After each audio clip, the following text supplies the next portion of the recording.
And we are now recording. So, to those of you who have joined us, welcome this evening.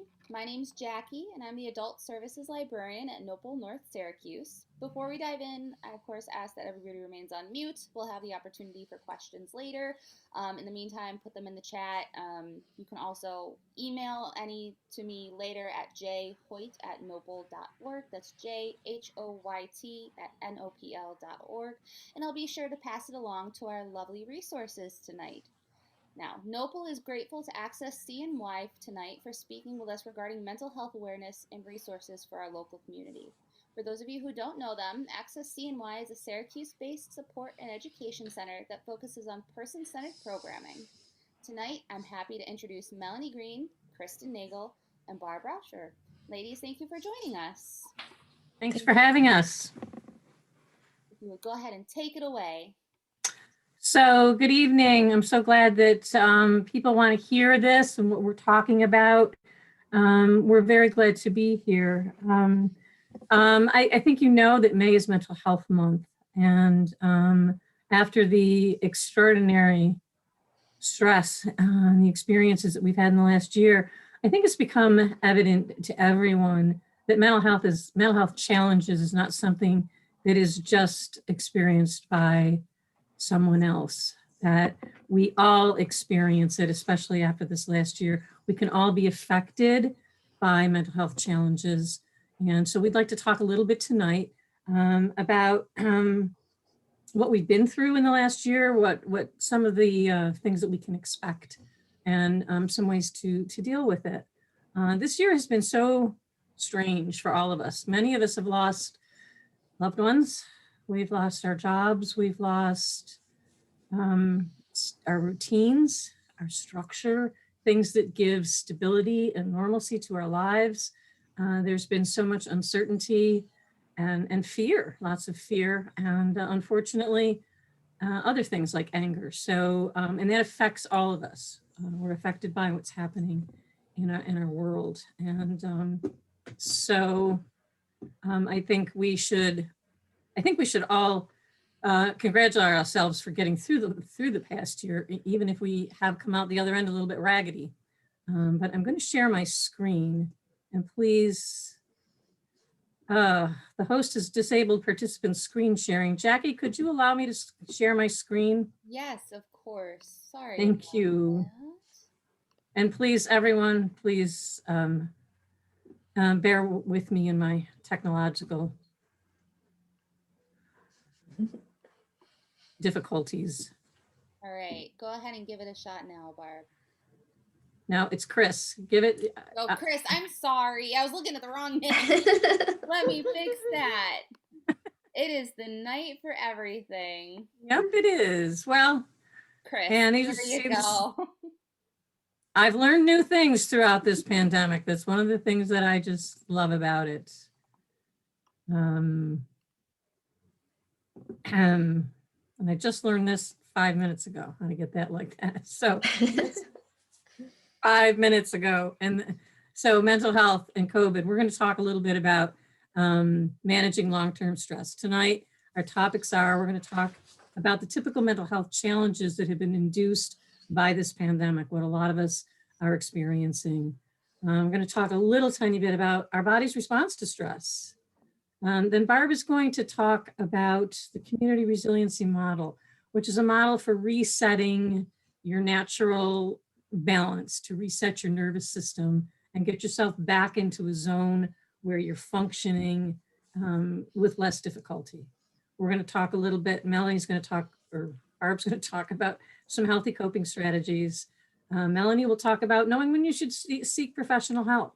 Sometimes you don't need to. Sometimes your own self-care, using things like CRIM techniques can be enough, but other times you may need to seek the support of a professional. Mel will talk a little bit about that. We're going to talk a little bit about AccessCNY, the resources we have, and then general resources in the community.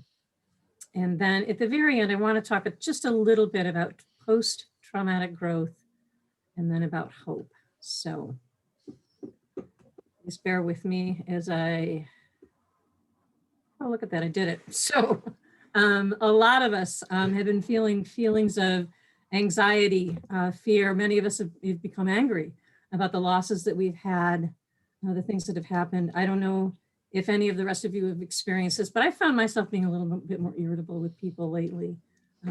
That's a sign of stress, sadness, worry. I talked to one person recently. He said, "I'm not feeling anything."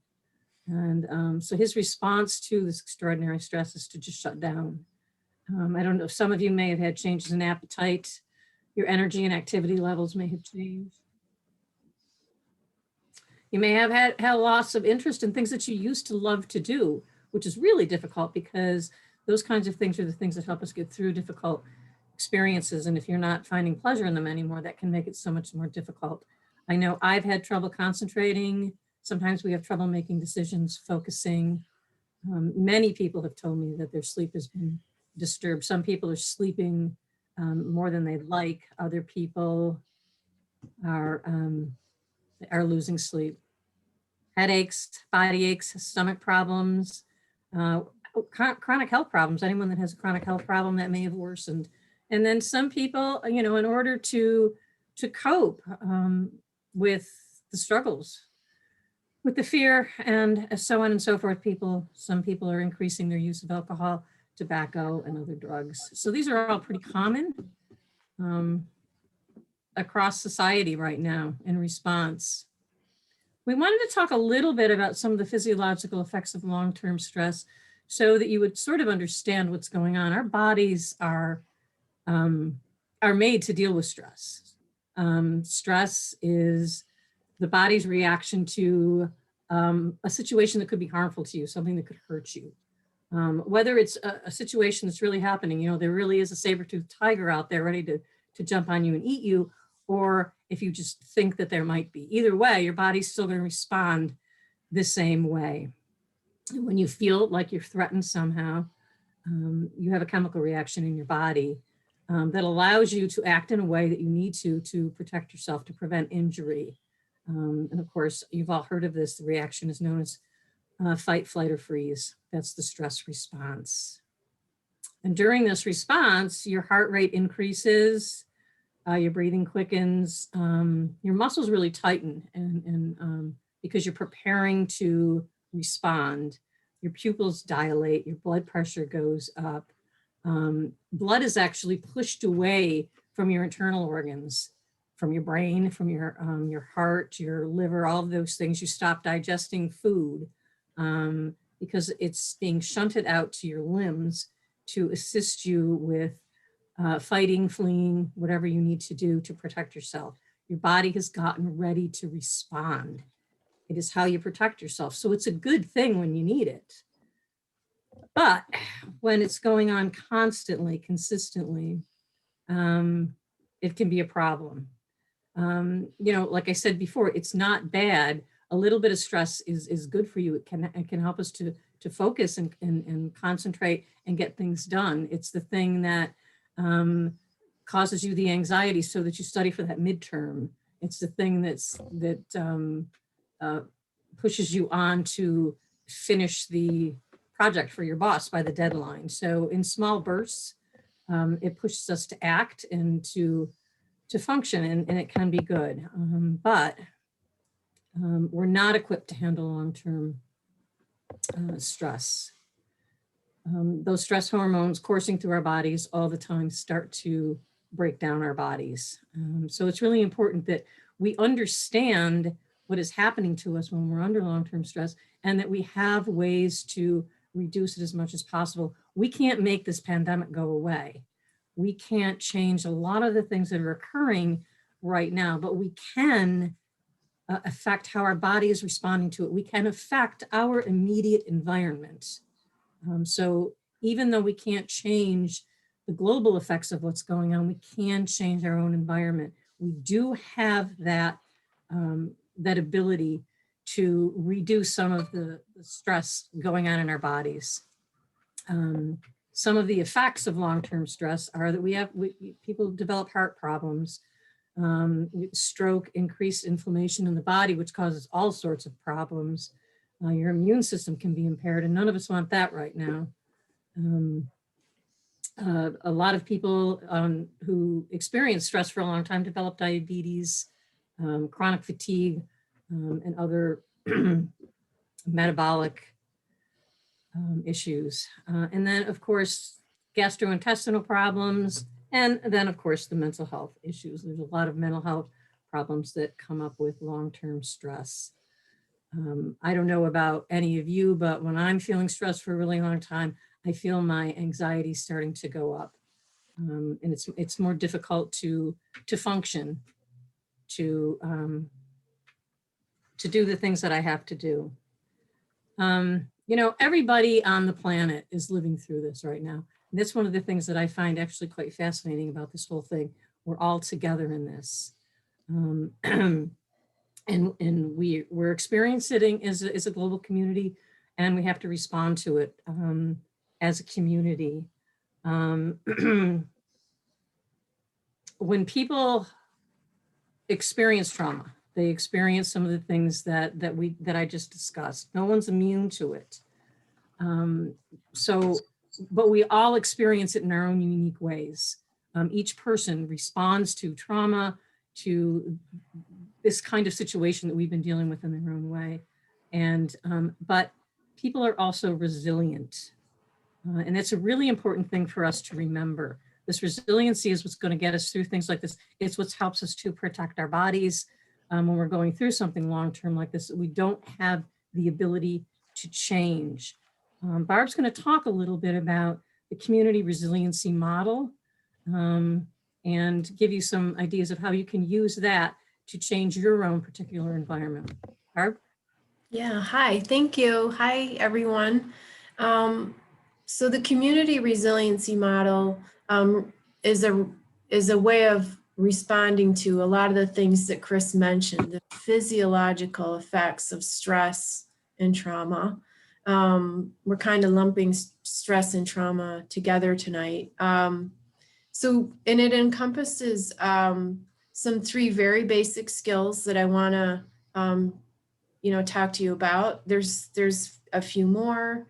There is also some wellness skills and some help now skills that are part of that model. We're not going to cover those tonight. This is just a real quick thumbnail, but if you have any interest in the community resiliency model, we could do something a little more expansive at some time if you felt, if you reached out to Chris and Melanie and I.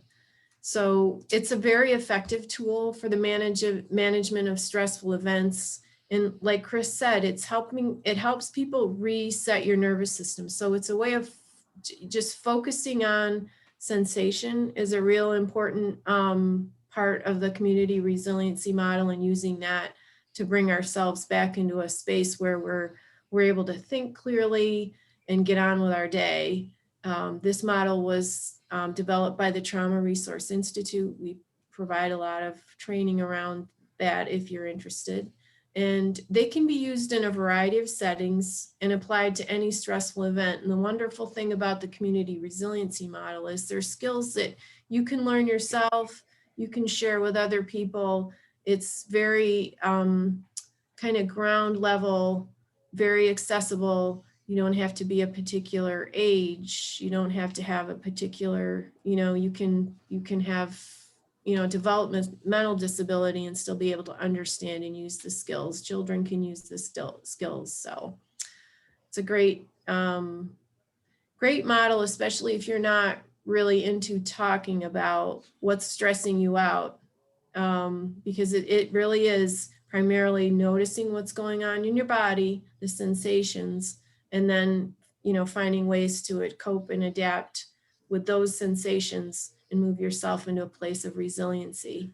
So this is if you guys can have a computer screen and you can see Chris's advanced to, it's a nice diagram of what we're trying to talk about here. If you look at that, that red line, so whenever you're kind of something, usually an event or a thought, kind of bumps you out of your resilient zone, you see that red line, it's jagged, it's things happen very abruptly, and it kind of shows what happens when you're bumped out of your resilient zone.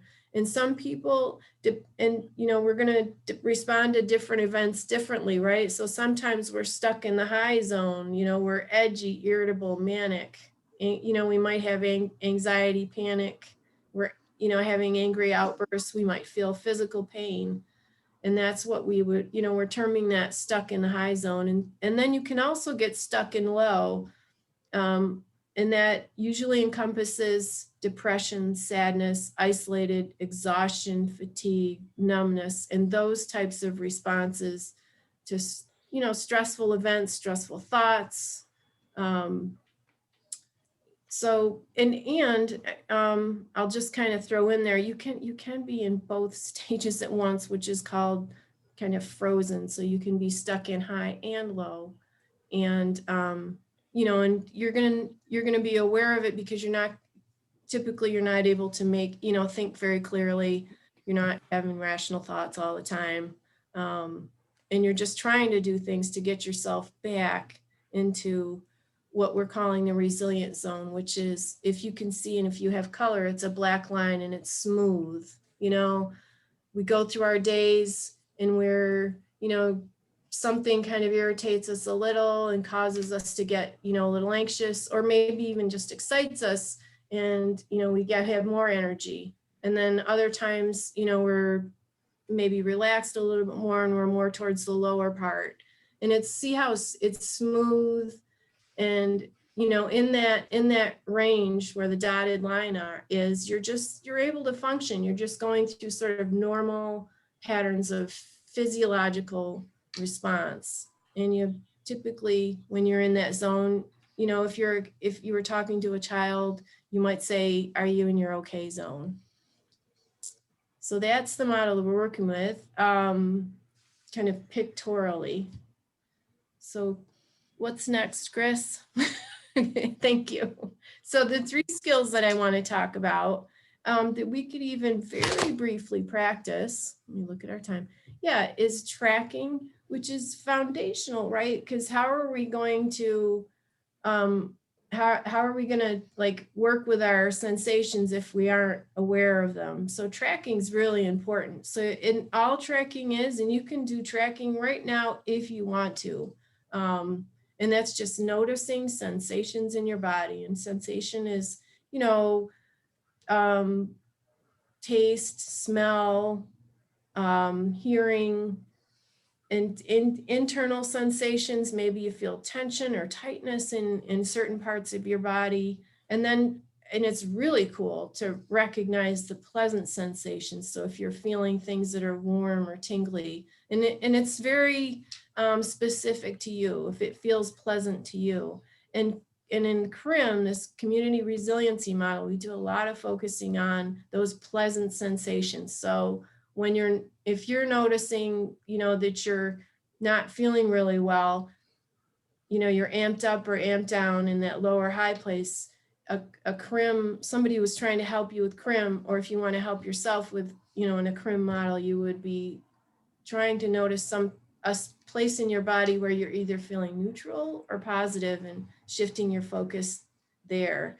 And wouldn't happen unless you could actually track. So tracking is really important. Tracking is noticing those sensations. And we actually absolutely, like I said, want to explore sensations connected to well-being. So if you wanted to develop a habit of reverting to CRIM and staying in your resilient zone periodically throughout the day, if you were feeling well, you just stop and notice, wow, where am I feeling well in my body? Resourcing and resource intensification is wonderful. It's a way, so you're going to, if you want to use that as a skill, you would think about something that builds, makes you feel a sense of renewal. It could be a person, a place, a thing, something that brings you joy, makes you feel confident, just something, in the moment that you feel that is a positive thought. And it could be anything. And resource intensification would be just sort of focusing on that and asking, if you're helping yourself, asking yourself questions about that, or just deepening your thoughts about that resource. And then the third skill that I wanted to just talk about briefly is grounding. And a lot of people know about grounding and have heard about it. Just in case you haven't, it's referring to that relationship between yourself and the present moment. Mindfulness has a grounding component to it, and it can be accomplished just by noticing. And we're in CRIM, we're doing a lot of sensation work. So sensing, what part of your body is in relationship to a surface. Like right now, I'm even just sitting here, I've got my hands on a chair and I'm just noticing, that chair, the handles holding my hands up, and, feeling my feet on the ground. So if you wanted to guide someone in this skill of grounding, it's pretty important too with CRIM that you're asking permission each time. You're just saying, would it be helpful if we, if we just noticed things in the room, or felt, how our feet feel against the floor, just and we call that invitational language. So I'm throwing a lot of concepts at you. So, you can do grounding, sitting, standing, lying down. It's about bringing yourself into the room, into the moment. And I'm going to take 2 seconds just to ask you, if you want to, just notice where you are in this moment. Are you feeling, where you're sitting? If you're sitting in a chair, are you feeling that, that chair holding you?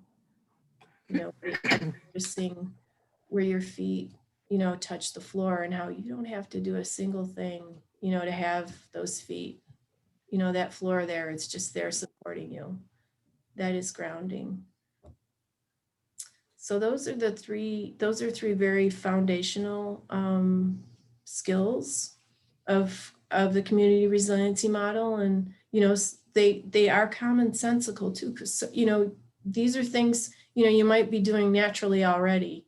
This is a nice way of doing it in a very purposeful way, so you're practicing ways to keep yourself in a resilient zone. And the more practice you do, the more, skilled you get at bringing yourself into that space on a day-to-day basis.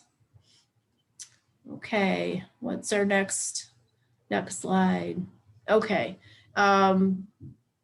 I'd also like to talk about just general, healthy coping strategies. None of this will be a surprise to you, but, you'd be amazed at how helpful it is to be reminded, right? Take breaks from watching, reading, or listening to news stories. If, you like to be on social media a lot, it might be important to just give yourself a breather from that. Hearing about the pandemic can be upsetting, and being that engaged can be upsetting. And I would say, if that's specific to you, if being disengaged and uninformed creates a lot of stress, by all means, then get, check the news out. And I think, and I would encourage, I encourage myself, I encourage everybody to be kind of aware of what's stirring you up too. And that, I guess I'll put in a CRIM plug there too. Are you noticing, how you feel when you're, exposing yourself to, pretty distressing news content?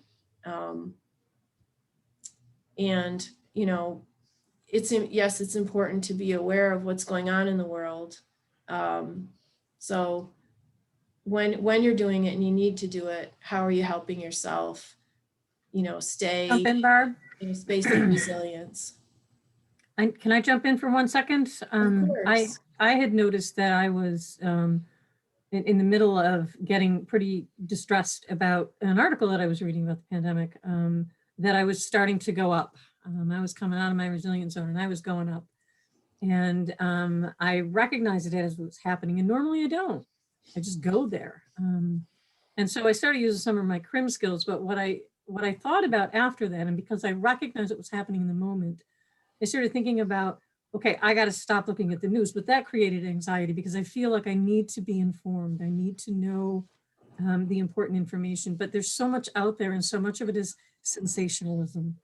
So what I've done is I've chosen to not look at the sensationalist stuff in the news and to, confine my news gathering to the important information that I need to keep myself and my family safe. So that's one way of kind of figuring out, how to not get anxious about not having it, but how to limit some of this distressful stuff that's coming in and not doing me any good. Yeah, so you have a strategy, right? And even with the strategy, we're going to have discomfort. We'll probably get discomfort because, quite frankly, just being mortal is painful and it's stressful. And we don't want to not be connected to our world, which is also a healthy coping strategy. And some of that means you're also connected to its pain and, its tragedy. So, yeah.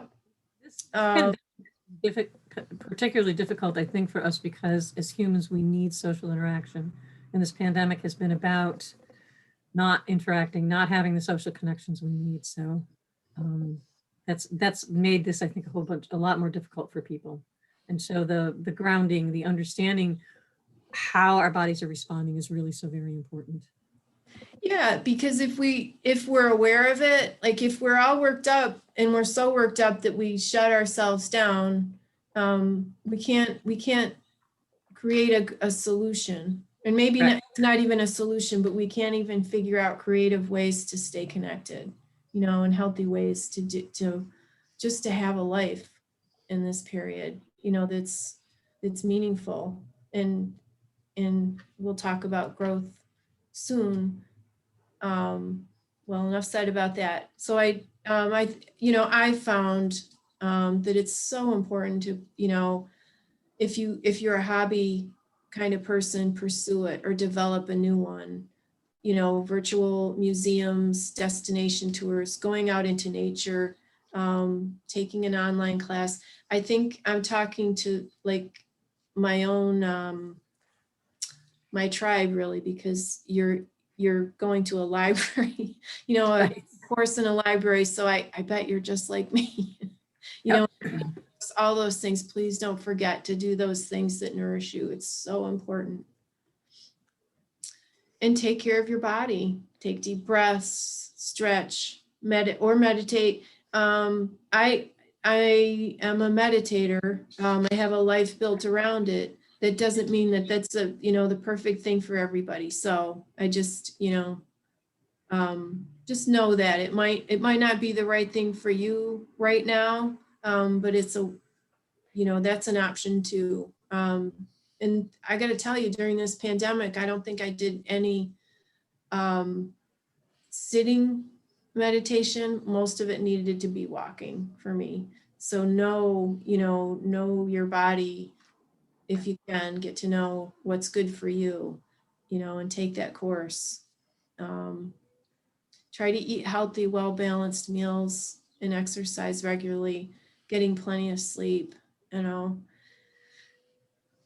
avoiding excessive alcohol, tobacco, and substance use. Absolutely.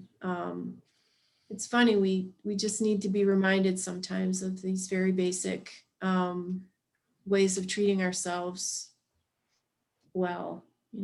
Continue with your routine preventative measures, get vaccines, cancer screenings, and get that COVID-19 vaccine. So so these are things, that we can do that are more self-care oriented. We can do these things for ourselves. We can help, people in our loved ones or people in our work environment, take care of ourselves. So what's happening to us is a little bit too big, right? And we might need some help. And I would encourage anybody. I'm a mental health counselor. I think Chris is a mental health counselor. I don't mind seeing people clinically, like when they're before things are in crisis. You don't necessarily have to wait until things are just so dire, you know, and you just don't know where to turn. It's actually better to get, you know, might be helpful to get help sooner than that. And I just want to, you know, pass the baton on to Melanie Green, our Senior Program Manager of Mental Health. Am I on the wrong? Where am I? Yeah. Go. I'm good, right? Mental health community-based services to talk about when you need to seek that professional help. And I'll add, you know, it's okay to do it before you're in crisis. Thank you, Barb. Thank you for having us. It's good to hear. It's good to be here. So I'm just going to share a little bit of information regarding, as Barb referenced, when it might be good to seek professional help. So each mental health diagnosis has its own signs and symptoms. In general, however, professional help might be needed if you experience. Basically, when symptoms are causing unmanageability in one's life, which maybe it's impacting your relationship, maybe your job, you know, maybe you're not able to go to your job, your overall quality of life. Some of the following things that I'm going to talk about could be included in that. So marked changes in your daily routine, and a lot of these Chris and Barb already did reference, but so marked changes in your daily routine. So maybe you're eating too much or too little. Maybe your sleeping patterns have changed. Maybe you're sleeping all day. Maybe you're not sleeping enough. Sleep is one of those major factors that we need in life. And that makes life unmanageable if we do not get good quality sleep. So sleep can be really, it's one of those underrated parts of our life, I think, that a lot of times we don't pay enough attention to, but it can be very, very disruptive to our life if we don't have good quality of sleep. An inability to cope with problems or daily activities.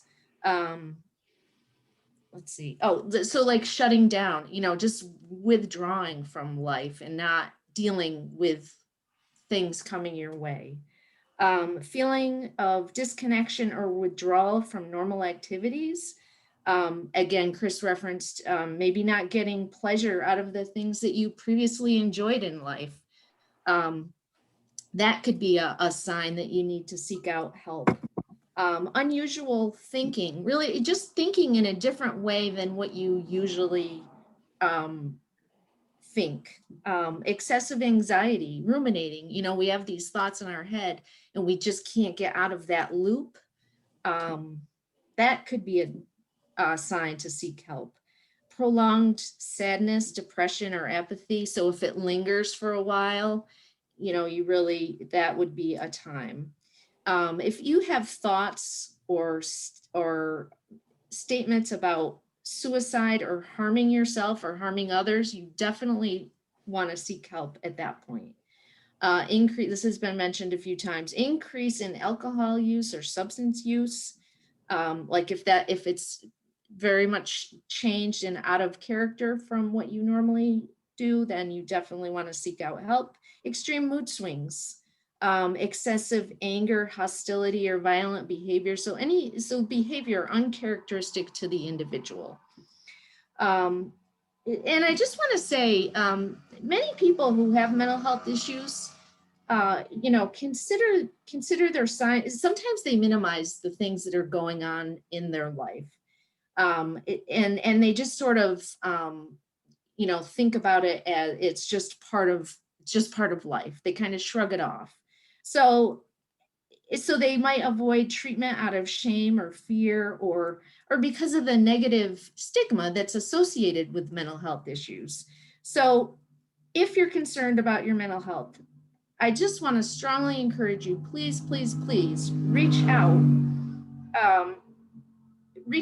and get help. Help is available. And I just want to say recovery is possible. People, it's amazing. People seek out, medical attention when feeling physically unwell. But yet, we don't do the same with our mental health. And it's so, so, so important that we take care of ourselves physically and mentally. So I just strongly encourage you to do that. Chris, can you advance to the next slide about the resources? Can I say one thing before you move on? Like I said Yes. at the beginning today, and I really meant this, we all work in mental health and we've done it for many, many years. And there is stigma. We all know that there's stigma in the society against mental health. And I'm hoping we're going to talk in a few minutes about resiliency and post-traumatic growth. But I'm hoping that one of the good things that comes out of this pandemic is that we all recognize that mental health challenges affect all of us, because I think every single one of us has been affected this year. So seeking help is not a shameful thing. It's something that we all are experiencing. Yes, yes. Can you go to the community resources?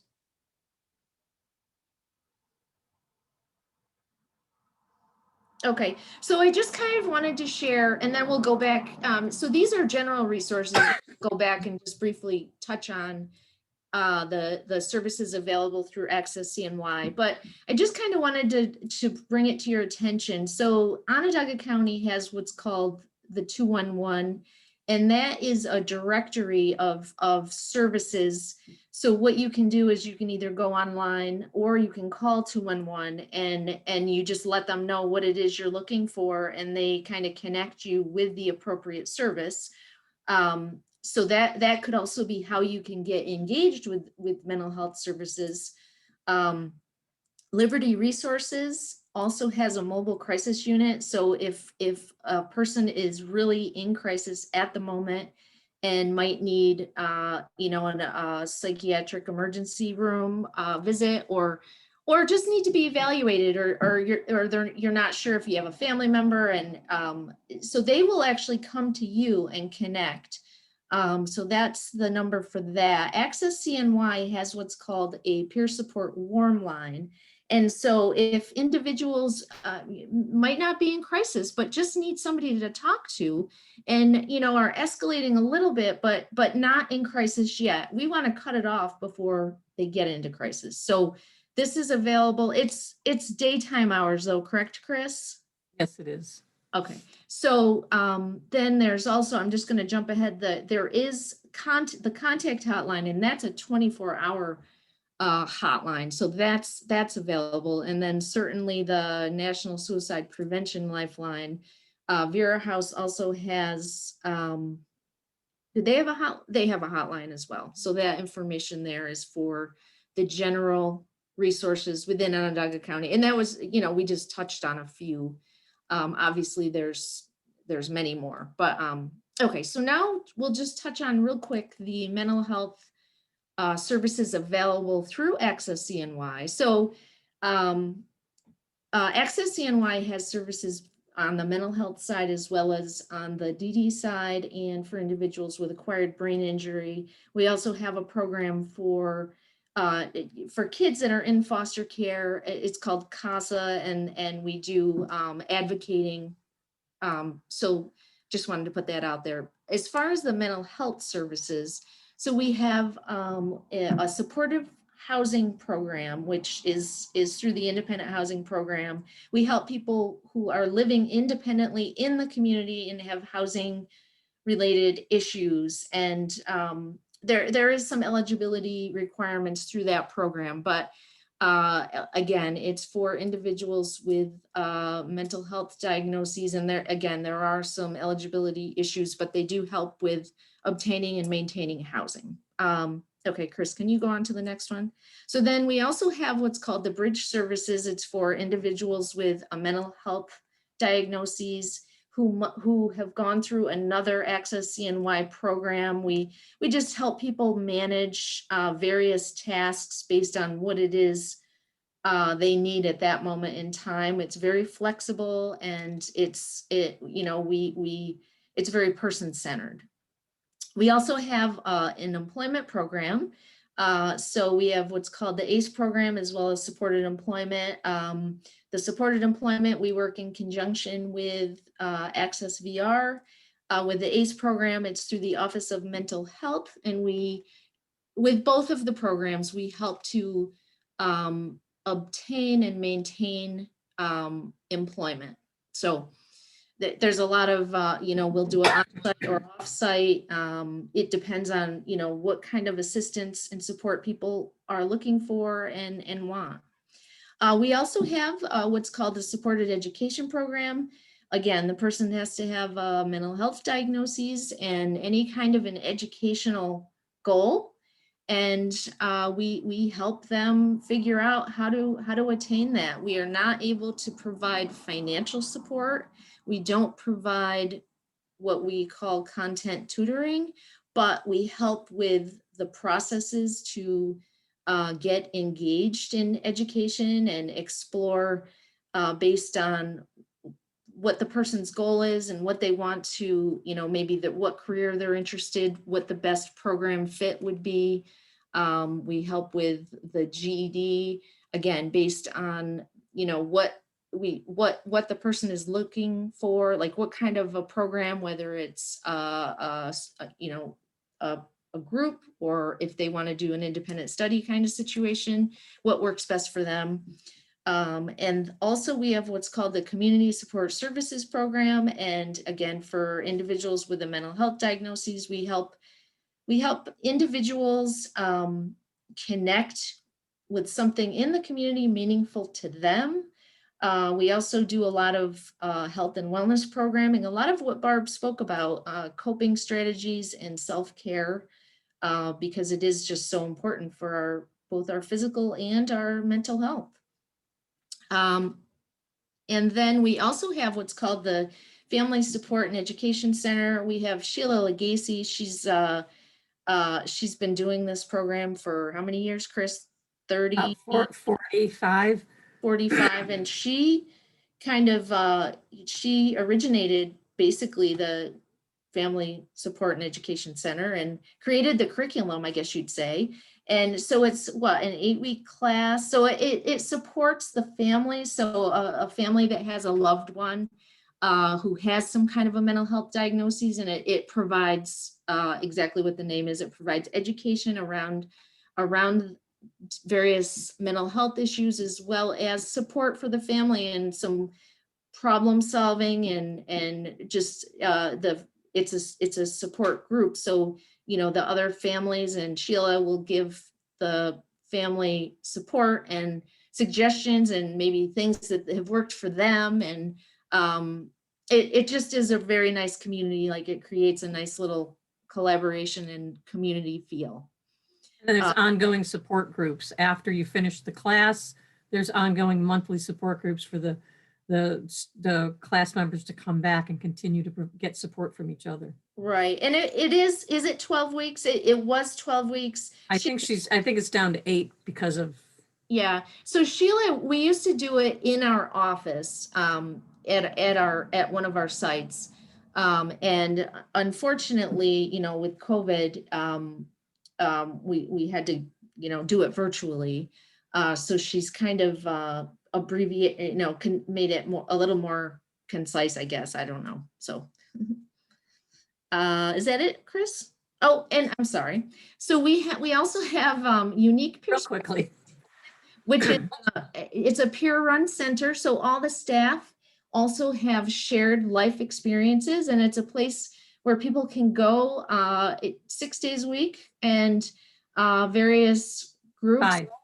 5 days a week. Excuse me. And they do have groups going on, and then they also can just come together and share their life experiences. And then we also have Berkana, which is a respite house. So people can actually, if they are in crisis, but they don't want to go to the hospital, they don't need to go to the hospital, Berkana could be a very good option. And if people just need a little respite, they just need to get out of their environment, you know, their situation. Sometimes it helps. They can stay up to 5 days, Chris, or up to 7. Up to 7 days. Yeah, and they just have to have a home to go back to. So, you know, unfortunately, we can't take people that maybe are homeless or, you know, are having housing issues. They have to have a home to go back to. So. And then we have several different OMH certified residential programs. We've got apartment level, we've got group home levels. And really it's for individuals who need more support around housing and might not have lived successfully on their own before. We help people learn skills that are needed to transition to independent living. So if you want more information, Ken Mack is our Associate Executive Director on the mental health side. So he'll gladly take your questions and feedback. Feel free to call him. Okay.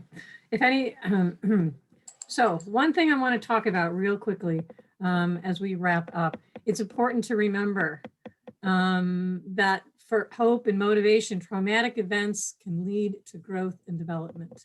So to help us maintain our growth, post-traumatic growth tends to occur in, well, not everybody who experiences a traumatic effect is going to have a trauma response, what we call post-traumatic stress.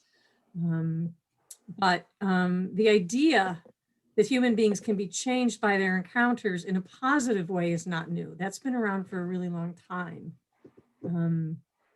So post-traumatic growth occurs in 5 general areas. So sometimes when you face a major life crisis, you develop a sense that new opportunities that weren't available to you before are now available. They've emerged from the struggle that you have gone through, coming out of the ashes. A second area is you may have a change in relationships with others. Your relationships may deepen. You may sever some relationships, but that's a very typical area in which there can be post-traumatic growth. A third area is some people experience closer relationships with specific people. Another area of possible change is, and I love this one, is an increased sense of your own self-efficacy, your own strength. You know, it's if I could get through this, I can get through anything. And I think that that's really important. I know that I myself have felt a little bit about that. Things were so very, very scary at the beginning, and we handled it. The things that our agency, that my colleagues have done in the last year, the way we turned on a dime and learned new skills and found different ways to continue providing services, kind of blows me away when I think about it. I've always admired these people before, but now I really, really admire what I've watched everybody do. So that sense of, yeah, I can handle really bad stuff when it happens. A fourth aspect is a greater appreciation for life in general. You just realize, wow, I do have a lot of blessings, and they tend to get lost in the everyday, you know, rushing around with life. And when things slow down, as they have this year, we can sit back and sometimes we can take account of what's going on and feel an increased appreciation for life. And then the fifth area involves the spiritual domain. A lot of people have deepening or different spiritual experiences in those domains. One more thing. I would like to share with you a video that someone sent to me, and please bear with me with the technological piece of it, but I think what it does, it embodies what we've been talking about tonight: the hope, the resilience, and the post-traumatic growth. With this simple lady who lives in London, and how she responded to what happened in her world. So let me see if I can make this happen.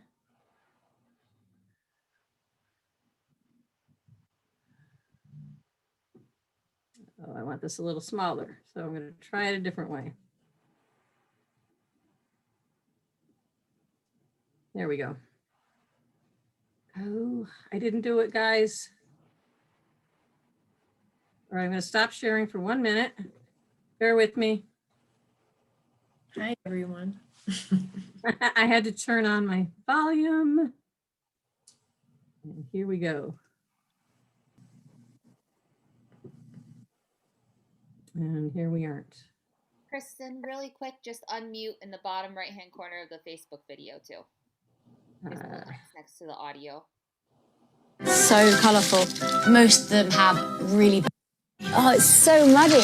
I take rubbish and plastic I find on the River Thames. Nice. And put them on really ridiculous greetings cards. Last year, I was made redundant. It's not just like an extra bit of cash. It's like, I need this. So colourful. Most of them have really bad puns on them.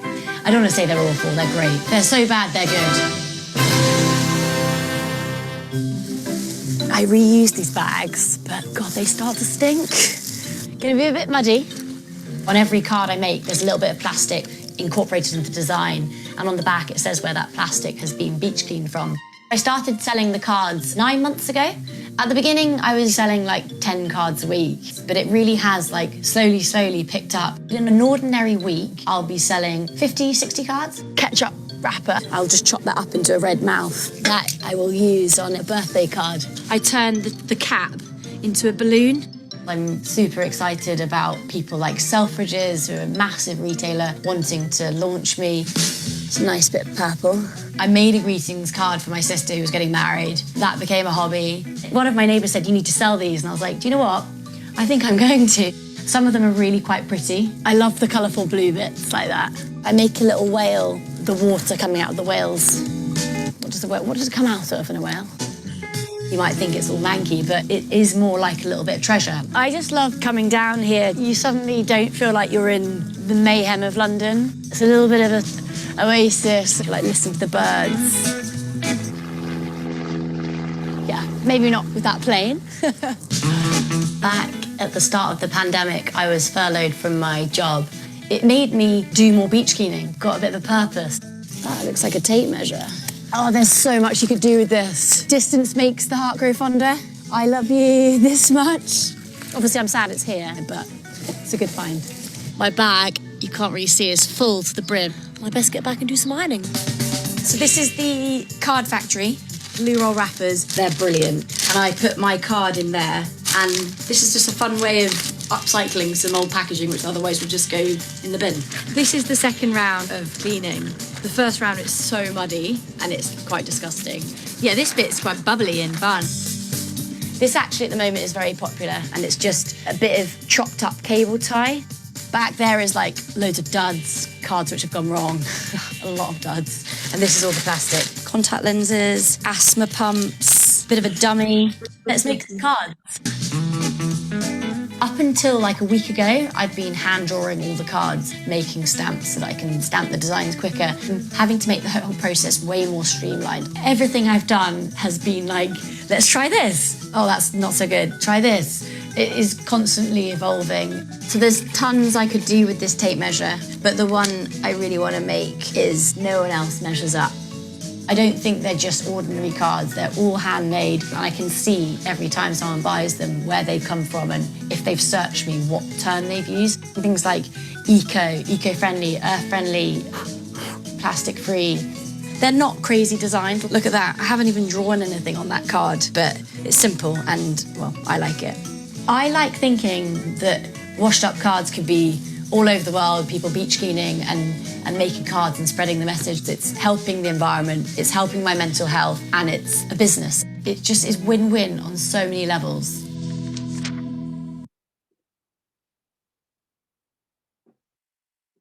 Thank you. I hope that was helpful. That's our presentation. Yes, Yeah. thank you guys so much. I love that video, and I'm definitely gonna go search for her cards now because that snailed it one was perfect. I want it so much. But yes, Barb, Kristen, Melanie, thank you guys so much for presenting tonight. There was a lot of helpful information in there. And again, I will make sure that all of your emails are available for people to reach out to if they just want to talk or if they need more resources. My email again is jhoyt@noble.org. And you can also reach out to me and I'll happily put you in contact with these lovely mental health professionals. So, guys, thank you so much. This recording will be available on Nopal's YouTube page. You can watch it whenever needed. And we'll see you next time. Thank you. Thank Good you night. guys. Thank you for having us. Good night.